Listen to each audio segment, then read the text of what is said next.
Hello guys, welcome back to our channel. Present బాగా trend అవుతున్న news ఏంటంటే ఇమ్మడి రవి అంటే ఐబొమ్మ రవి. సో ఈ ఐబొమ్మ రవిని అరెస్ట్ చేసిన తర్వాత మనకు వచ్చిన ఇన్ఫర్మేషన్ ఏంటంటే ఈ ఐబొమ్మ రవి అనే ఒక వ్యక్తి ఐబొమ్మ అనే ఒక వెబ్సైటే కాకుండా ప్రజల యొక్క డేటా మొత్తం హ్యాక్ చేసి వేరే వాళ్ళకి అమ్మేస్తుండని చెప్పేసి ఇన్ఫర్మేషన్ వచ్చింది. సో అసలు ప్రజల యొక్క డేటా వల్ల ఆయనకి యూజ్ ఏంటి, తీసుకునే వాళ్ళకి యూజ్ ఏంటి, అసలు దానివల్ల ఏం ఉపయోగం అని చెప్పేసి మీరు అనుకోవచ్చు. సో ఏంటంటే ఫర్ ఎగ్జాంపుల్ మన ఫోన్కి కొన్ని ఎస్ఎంఎస్ వస్తుంటాయి, మెసేజ్లు వస్తుంటాయి కదా.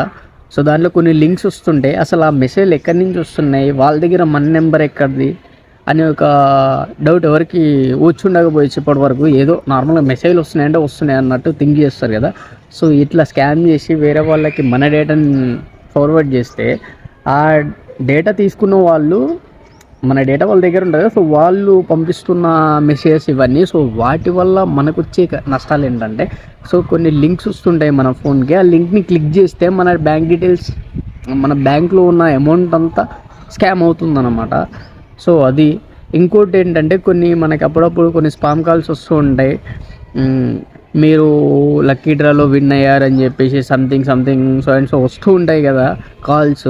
సో ఆ కాల్స్ వల్ల కూడా మన అమౌంట్ లాస్ అయ్యే ఒక ఇది ఉంది. సో అలాంటివి అటెంప్ట్ చేయకుండా, ఇలాంటి లింక్స్ క్లిక్ చేయకుండా మనం జాగ్రత్తగా ఉండాలి. సో ఇలాంటి ఒక స్కామ్ చేస్తున్నాడు అని చెప్పేసి పోలీసుల నుంచి మనకు వచ్చిన ఇన్ఫర్మేషన్ ఇది. సో ఇదంతా విన్న తర్వాత ఐబొమ్మ రవి పైన మీ యొక్క ఒపీనియన్ ఏంటో చెప్పండి. సబ్స్క్రైబ్ చేసుకోవచ్చు.